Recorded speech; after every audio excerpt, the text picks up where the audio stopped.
after a false start there, it is I, Nick, Pennsylvania. Good evening, everybody, and good evening to my friend who is here with me, as ever, Brendan Bond. Brendan, how are you? I'm doing very well, Nick. How are you?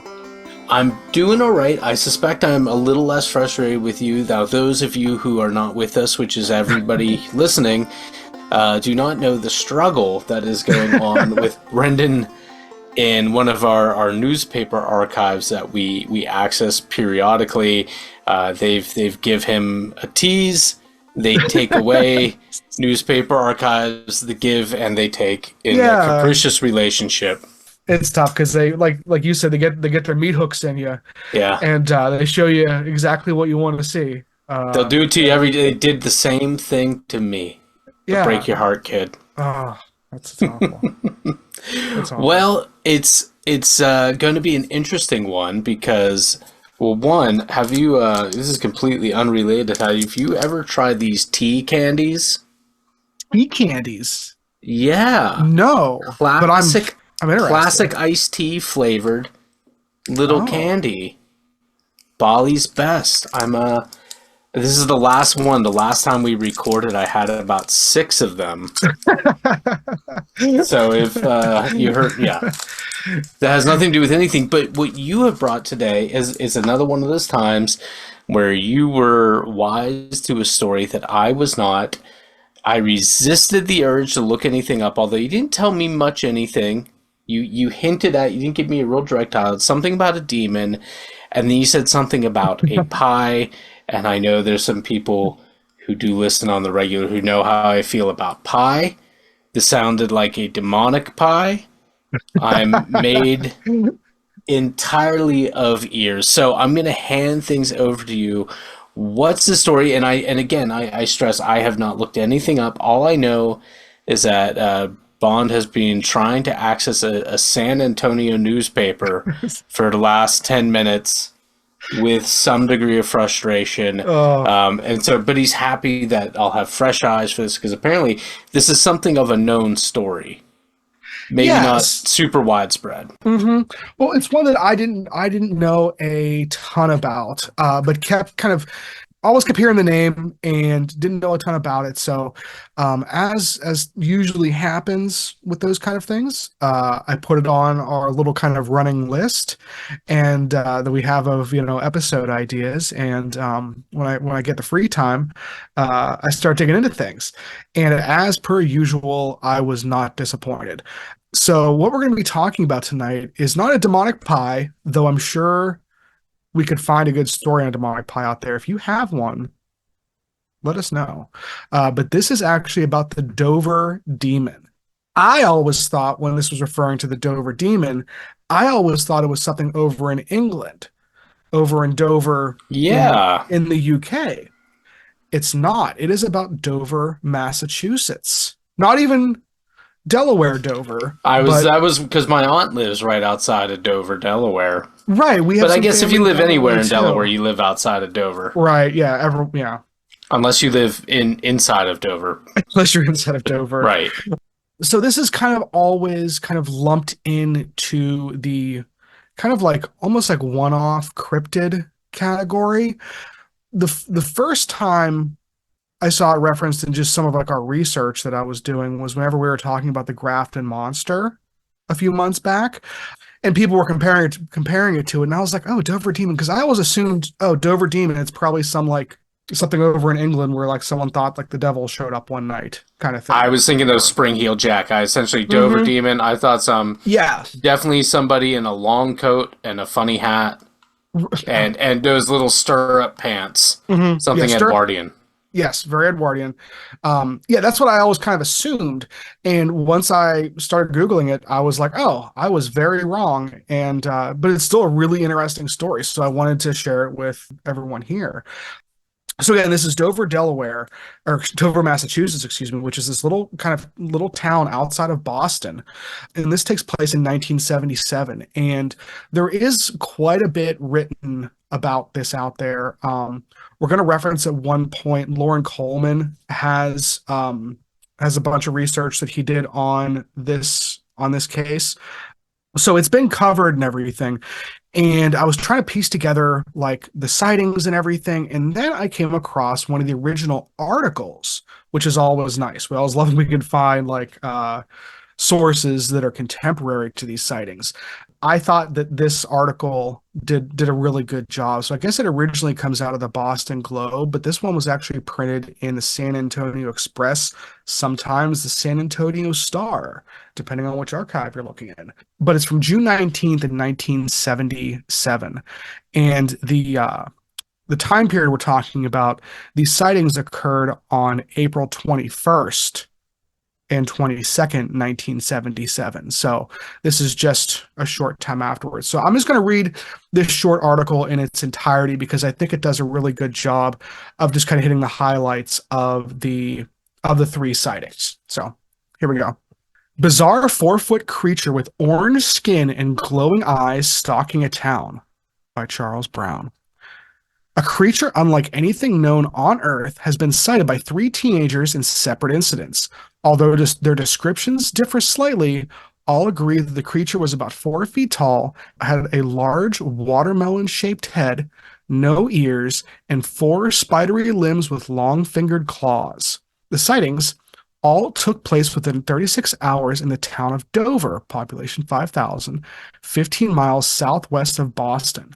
The local police chief and the principal of the teenagers' high school have vouched for their good character. The first sighting of the creature, dubbed the Dover Demon, was made by 18-year-old Bill Bartlett while he was driving down a Dover street at 10:30 p.m. In the glare of his headlights, he saw something climb over a stone wall. As the car got closer, the thing turned towards me and grabbed onto a rock on the wall, Bartlett said. I have no idea what it was. It didn't look anything like a dog or a cat. The color was orange and its eyes glowed.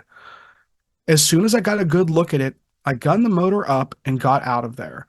When he returned home, Bartlett, who is studying art, sketched and then painted what he saw. Pictured top left. The same night, John Baxter, 15, spotted the creature while walking home from his girlfriend's house. Baxter told the Star that he got within 10 feet of the creature. It ran across the embankment and up to a small tree. I could just see it in outline, except that its eyes seemed to glow. After standing there for a short while, I suddenly got very scared. I turned and walked away fast. The next night, 16-year-old Abby Byram spotted the creature as she drove along Springdale Avenue. It had a big face and a weird body, she told the Star, but I couldn't see any mouth or ears at all. It was kind of tannish. I never saw anything like it in my life. It was creepy. All 3 teenagers say they knew of each other before the sightings, but said they were not close friends. The principal at Dover Sherborne Regional High School, Richard Wakely, backed them up. I don't think that they were buddies who were in cahoots and cooked this thing up, he said. Dover Police Chief Carl Sheridan told the Star, none of the kids have any sort of record. I only know the Bartlett boy, and I can vouch for him personally. Joe Niman, a prober for the Texas-based Mutual UFO Network, told the Star, so far, everything hangs together. We haven't come up with any explanation for what they saw.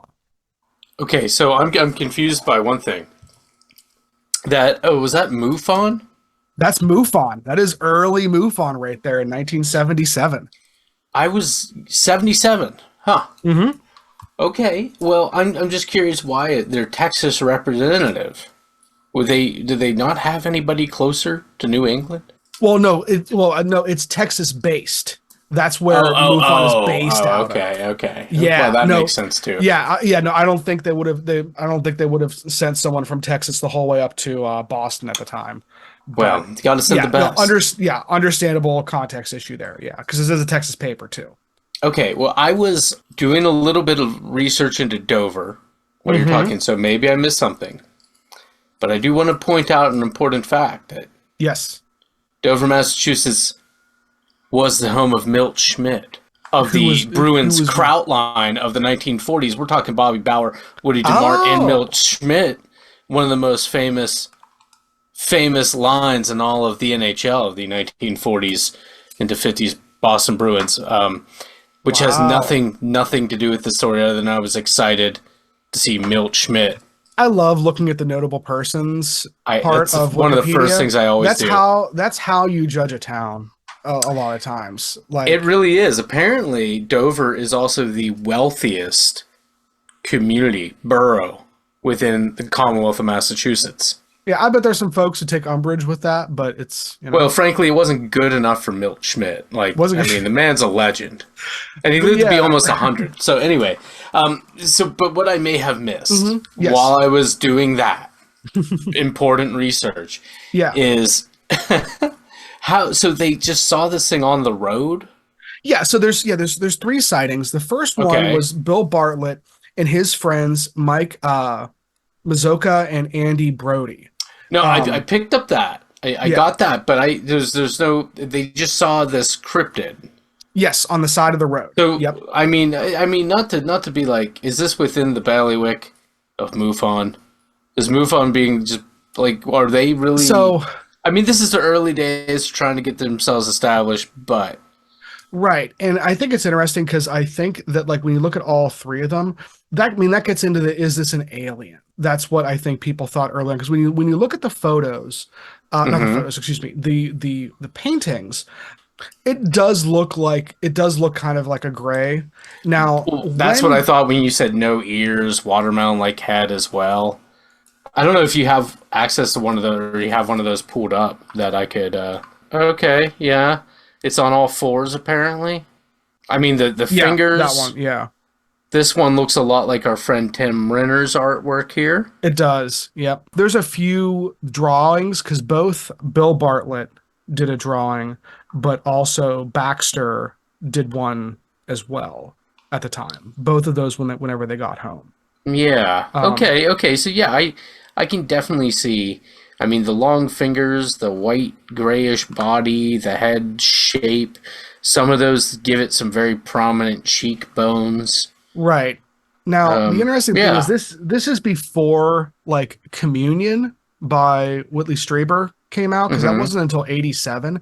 Like in my mind, that's whenever like the stereotypical gray alien like became very very popular to the point where like you'd have a few people in a small town that might have an idea of like, oh, this is what an alien Sure. looks like, you know. Sure. um so this was well before that.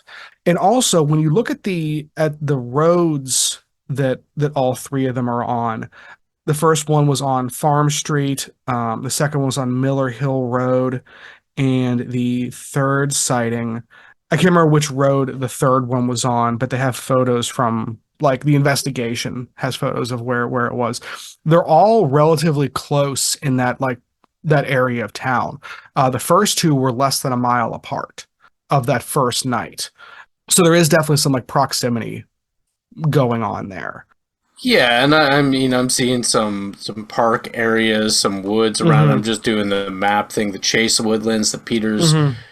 Rice Conservation. Now, don't know if these things were here in the late 70s, but there's the Dover Sherborne High School is right off of Farm Street. Farm Huh. Street, yeah. Yeah, and Yeah. the Miller Hill Road. Yeah. Oh, yeah, that's just right. I see that. Yeah.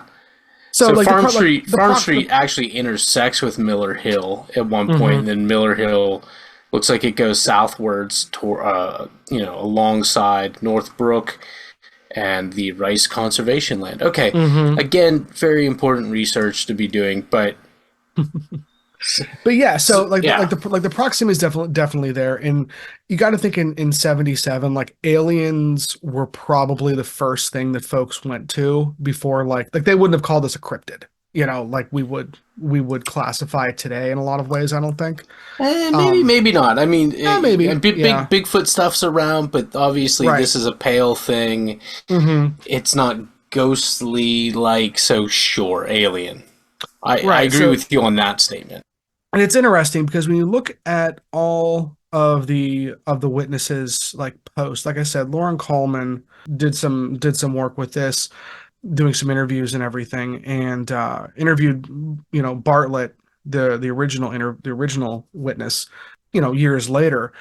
Bartlett was very clear that like he's like, I wasn't trying to be funny. People know who people know me and know I didn't make this up, is what he said Yeah, in Lauren Coleman's book.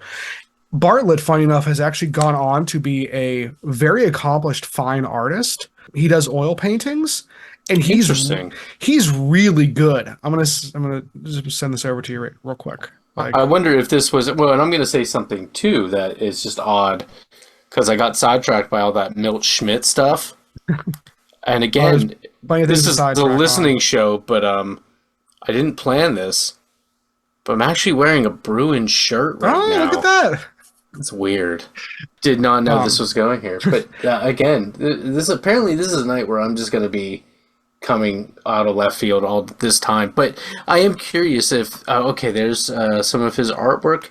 I'm curious as if this was a catalyst point, but it is nice that he had the back of so many more authority sort of figures. Right. And just his character was such that did you find anybody really saying like, no one from a contemporary standpoint that I can find in any of these articles was saying like, oh, this is just hogwash, as maybe they would have said back then.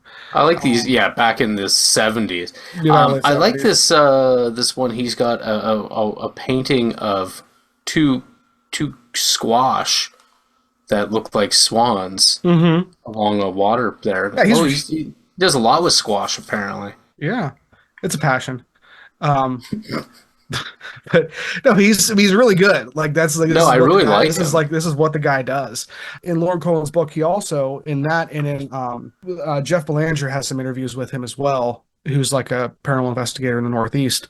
And Bartlett said like, you know, the attention that he got from this was not something that it didn't seem like then or now he really necessarily like wants to talk about it. Like he will, but it's not. Doesn't appear he's to not be going out of his way. Doesn't appear to be attention-seeking behavior, you know. Yeah, sometimes I'm always questioning when people appear too eager. Yeah, he's not like so selling. You're telling me that's not the situation. Doesn't seem like he's like trying to sell T-shirts or anything. It's interesting because you have this little like flap of occurrences, and then you don't really have any other sightings. There are in some of the articles I found. There is some kids who say they saw something a few years prior, but even those kids like don't really say that it looks like these accounts. So it seems like it might be a separate thing, if anything at all. So they're just saying they saw something weird. This is just a couple years before, and basically. But obviously, some people try to tie the two things together. It wouldn't have come to your attention. That's what it seems like in some of the articles. But yeah, so as far as like from like a credibility standpoint, not that that's like, you know, the end all be all, but like it's like all the witnesses seem reasonably credible. It all seems like from a contemporary standpoint, and since then they've kind of like stuck to their story. Yeah. And I mean that does count for something. I mean, we've talked before that even credible, intelligent people can be wrong. Right. But Absolutely. when you have multiple people and everybody, again, these are young adults, but authorities that know them are saying, "Hey, we're going to vouch." And again, the statements that were made at the time, it seems very clear that they are just confused. Kind of probably shaken up a bit. Now, you have been looking at this for a little while now. I'm really curious what you think it is. Do you think it's a bear pushing or a stack of cardboard boxes, which of course we've heard before, people mistaking. You remember that West Virginia story? Which is the West Virginia story? We did a West Virginia story. It was one that you brought to our attention. And I believe somebody dismissed a cryptid sort of thing as some trash that was piled up in a shopping cart or something. That was that was the Grafton Monster. Yeah, the Grafton Monster stuff. Yes, it was like, oh, it must have been a shopping cart full of trash. And it's like, right. I couldn't let that go then. But no, but coming back to it, like, do you think this could have been like a albino bear or something like that? So yeah, and do we know what the weather conditions were those nights? It doesn't say, but that's something that would be interesting to look up. None of them mention any hindrance of weather, so it doesn't sound like it was necessarily foggy or rainy. No, but like a drizzle. But given that it's April in the Northeast. Precipitation is definitely possible. Um, So, because again, just based on the description, we know mhm. albino bears are a thing. I don't know how densely populated. I mean, I looked at the overhead map of the general Mhm. area. Again, I'm assuming in the 70s it was a Yeah, little less populated, but right. would it be inconceivable that a bear coming out of hibernation, Mhm. right? Because, April, March, April areas usually when they start stirring up again. Right. Albino bear, wet, you're not expecting to see it. Maybe, Certainly not. Yeah, that's not anyone's bingo card for sure. an Um, albino bear to start with, but also, again, if bears are not a super common sight, but no, it seems that's an like interesting that's point. plausible, right? Yeah, like I think that out of the four kind of like main buckets you kind of have to put this in, I think misidentified animal makes a lot of sense.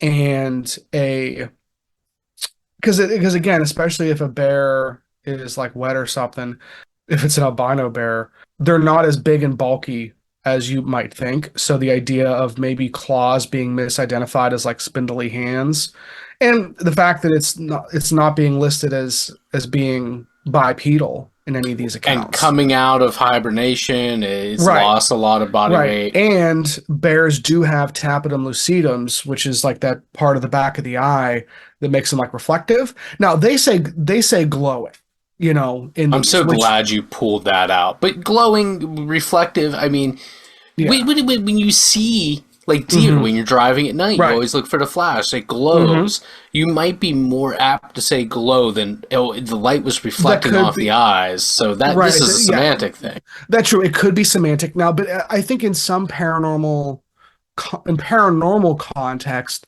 you do have, I think, a differentiation that should be try, especially you should try and draw that. If someone says the eyes were glowing, I think if you're interviewing someone, you should say like, well, were they glowing or they reflecting? Because one implies, a tapetum lucidum, one that whole animalistic thing, versus like bioluminescence or some supernatural thing. Yeah.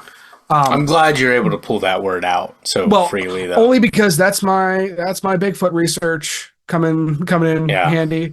I hope I can pull that out like a job interview someday or on Jeopardy or or a You good or a gotta you good gotta bar night shoehorn it in trivia. maybe, but it'll be Yeah, worth it. yeah. That's how So, yeah. but coming back real quick, Yeah. I mean, To identified creature, yeah. right, bear. It doesn't seem to be completely out of the question. I know, okay, that's a couple orders again, but it's not far fetched in my mind. I could imagine maybe a deer as well. We've seen albino deer a Mm-hmm. few Yeah, times, you and I yeah. together. Mm-hmm. Mm-hmm. And again, I don't know what the situation is. It seems that west of the town there is more of a more natural setting. Mm-hmm. I just don't know the area well enough to be comfortable saying it sounds like this could have been this. And when you're not expecting it, it's something that is out of the ordinary. It expands your mind. Those are Mm-hmm. kind of what I'm going with. I'm curious as to what you've tossed around. The second sighting, this John Baxter, the young kid who was walking home from his girlfriend's house, that one, because he's walking and has much more time to see it, I think is interesting because I mean he's the one who describes it, and to go a little more into his sighting. So there's a little more information. So I'm just going to read the synopsis that I have written up based off of some of these different writings. So again, around midnight, John Baxter 15 was leaving his girlfriend Kathy Corin's house. He was walking up the street on his way home on Miller Hill Road, about a mile from the previous sighting. About half an hour into his walk, he noticed that there was a figure in the distance approaching him. It was a small figure, so he initially believed it was one of his neighbors with a similar stature. John called out but got no response. Confused and perhaps a little scared, he asked, "Who is that?" The creature scurried down the slope into a small gully. That's when John got a good look at it. He said the body was monkey-like, except for the figure-8 shaped head. He was frightened at the strange creature. He flagged down a passing car and hitched a ride home. So, like the monkey-like thing is weird. And the fact that he also mentions the figure eight shaped head, that means it's just like not, I'm not sure what else has a head like that. That's really a strange detail to have more than one person bring Right. up, you know? Now, I am going to say he does first postulate that it's another person because Right. he kind of describes it as having a similar stature as himself, Yeah. which I'm assuming he's not really exceptional in his stature. Right. So Right. Average 15-year-old. Yeah. yeah, so I don't know what to make of that, but I do think it is worth reiterating what you said, which was Hmm. because he's on foot, he presumably has a lot longer time to look at it. He's not just driving right past. It walks Hmm. down into a gully. I mean, there's nothing in the behavior that dissuades me from my proposition that this could be a bear.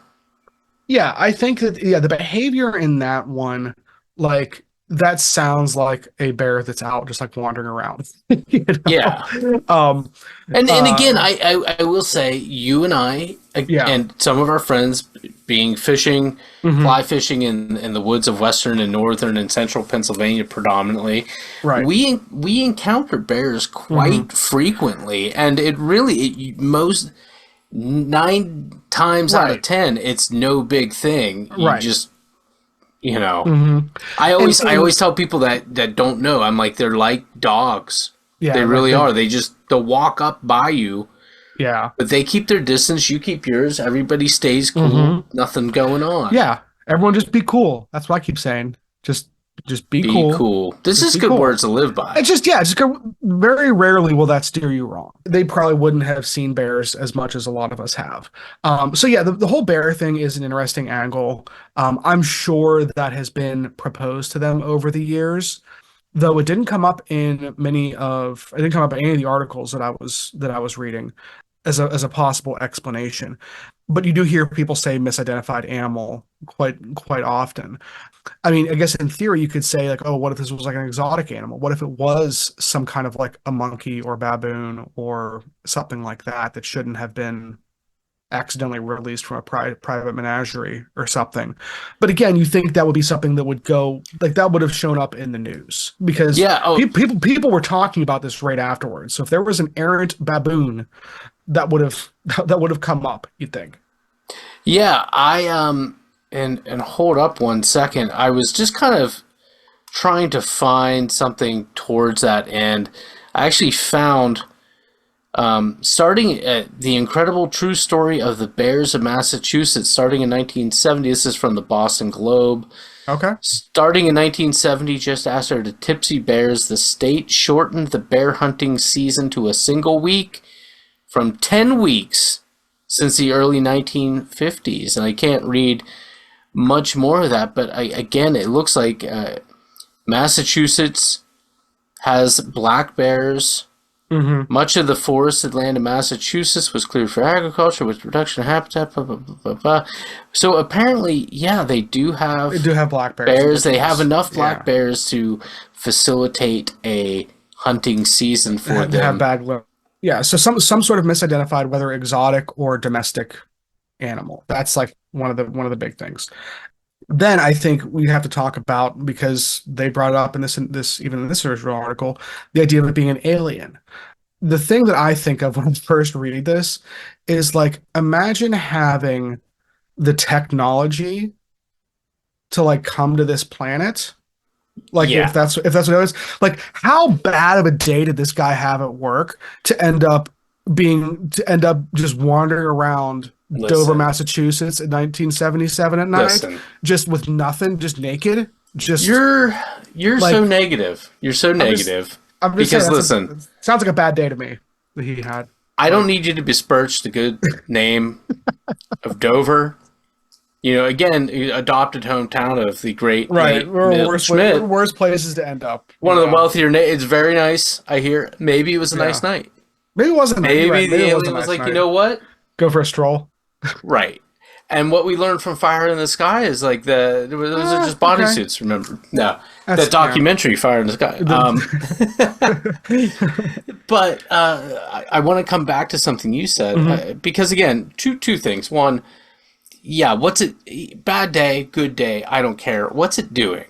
What's it Yeah. doing if you're going to go the alien Because route? it doesn't seem to be wanting to interact with folks, but also isn't Right. like if it's walking down the street, it's It's certainly I'm not gonna. being yeah. It didn't travel all this way to recede to scampering down a gully, but the figure eight head. Yeah. It just like Let's that just come to like that. doesn't yeah, that just But like that doesn't is. pass the eye test. Like it's something I'm like thinking again. If you're thinking of a bear, I don't know. Everything's saying bear to me. right.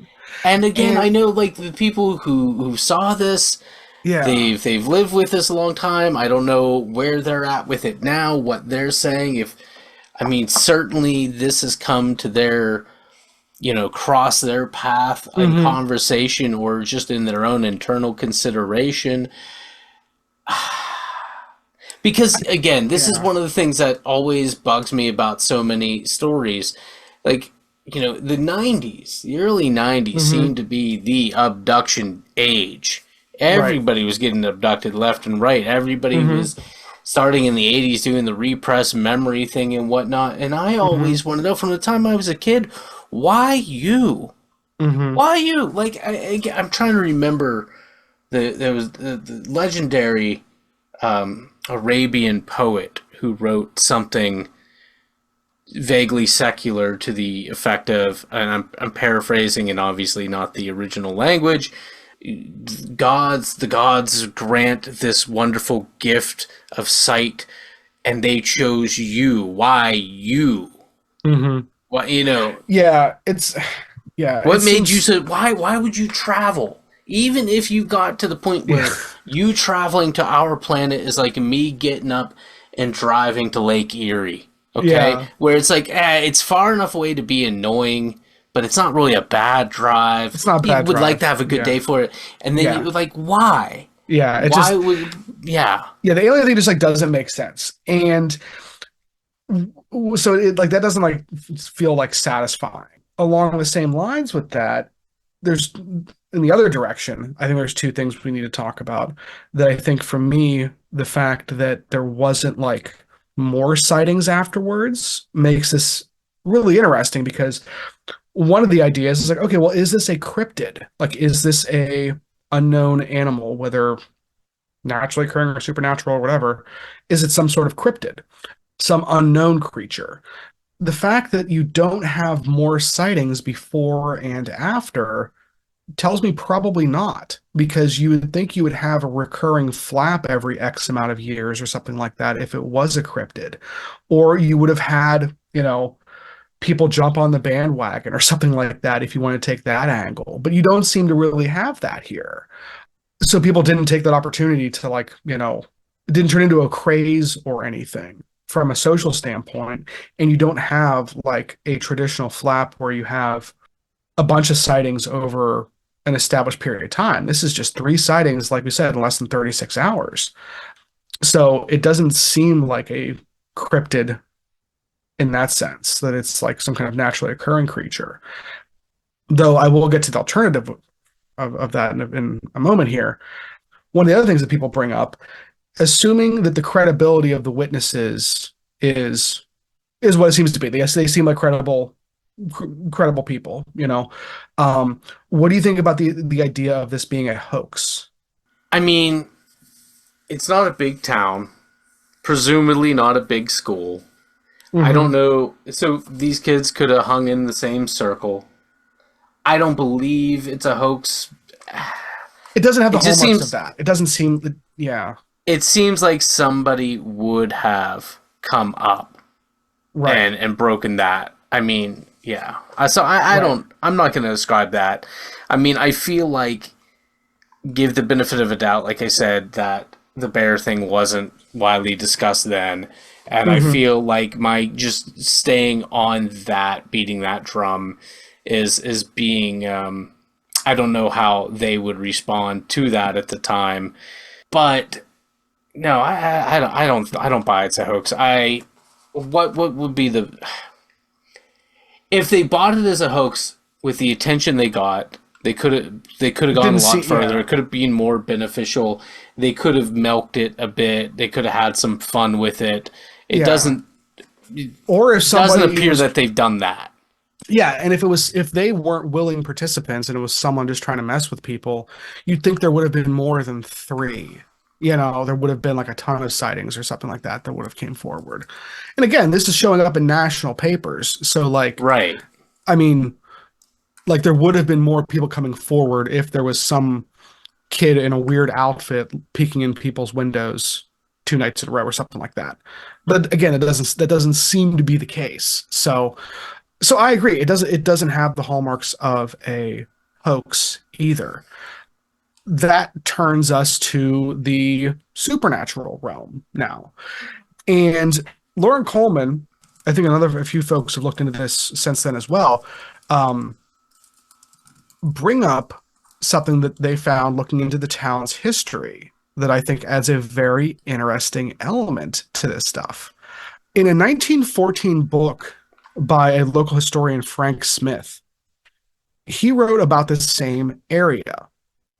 In early times, this road, talking about Miller Hill Road, this road went around by the picturesque, what he calls Polka Rock, Polka, Polka Rock on the farm of George Battenell, which was called for by a man by that name, of whom it is remembered that amid the superstitions of the age, he thought he saw his satanic majesty as he was riding on horseback by this secluded spot. The location has long been looked up as one which treasures are hid, but why anyone should go so far inland to hide treasures has never been told. However, there have been at times unmistakable evidence of considerable digging in this immediate vicinity of this rock. There's kind of three things going on there. One, I think the idea of a town having some place that people are calling Polka Rock, that made me think of you when I read it. I was like, I bet Nick wishes we had a Polka Rock somewhere. We live in Pennsylvania. We have Right, polka everything. Come on now. Yeah, I mean right. it's a race between us, Cleveland, and Chicago. hmm But So hey, we don't have a polka we rock. don't have Polka Rock, so we should establish something Yeah, like that. But that's a so good what? point. But so what Lauren Coleman brought up was that might have been a misinterpretation for a puka stone. Are you familiar with puka stones? That sounds Hawaiian. It's like the It does sound shell. it does sound, yeah, it does sound Hawaiian, but this is actually for the puka, Puca, which is from the Fae over in Ireland. Okay. So puka rocks were basically another term for almost like fairy rings or fairy forts or raths. They're basically old standing stones. They weren't like natural structures. They were some sort of stood up structures. This stone isn't there anymore, but there would have been Irish, Celtic, English immigrants in this area very, very early on. So it's interesting that in this area you have a tangential connection to what may be considered the fairy realm. Now, if you get into the fairy realm, is this some sort of a supernatural creature? And that seems like a bit of a stretch. Seems like a bit of a Yeah. stretch. But you have these stories of people seeing Satan himself riding on a horse in this same area. But again, It's a okay, little if weird. even no, even okay, hmm stretch though that may be. Yes. If you earnestly believe that, hmm okay, and just devil's advocate here, you are Yeah. devil on a horse advocate here. Devil horse's advocate. You earnestly believe that. I feel like these are so two totally different things. Like Right. this is one of those situations, you've always described Stan Gordon as being the guy that's like, I'm not saying UFOs and Bigfoot are related, but they seem to occur in the same place. Well, maybe that's just Right. complete coincidence. Maybe the devil was Right. riding about having a trot, and then maybe this thing, which I'm not taking to be extraterrestrial, hmm came down.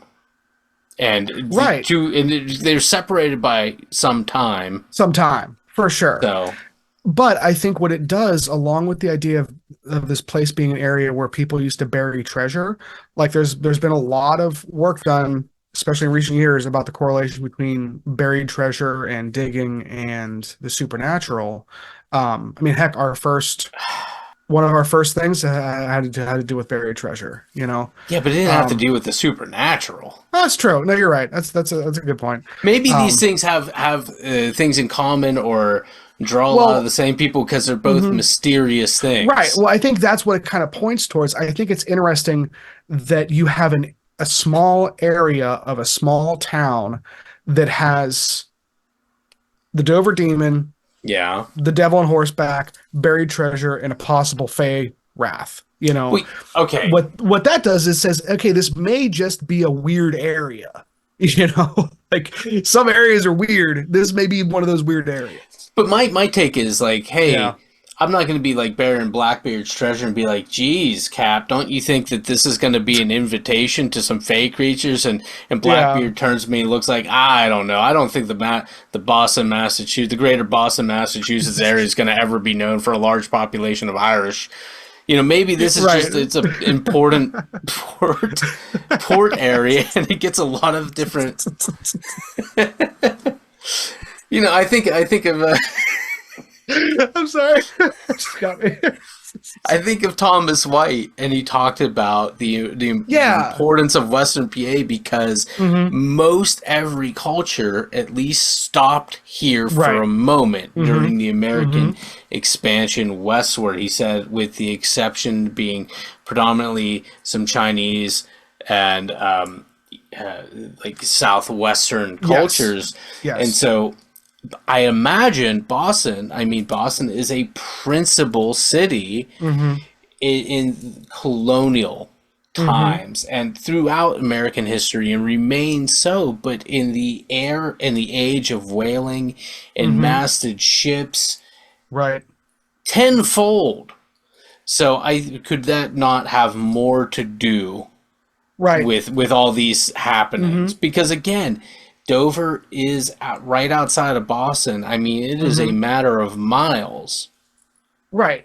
And if you have folks who are kind of like savvy to this small town's lore, like it's possible all these kids knew that like, hey, this is just kind of like maybe this area has a lot of maybe supernatural history or just weird history or history in general. So again, not saying they made it up, but No, like we talk no, about being I don't. primed, talk about being primed and everything. Maybe that was, you know, part I of the don't think they context. made it Yeah. up. I I think don't they think so all either. saw something Yeah. very flesh and bone.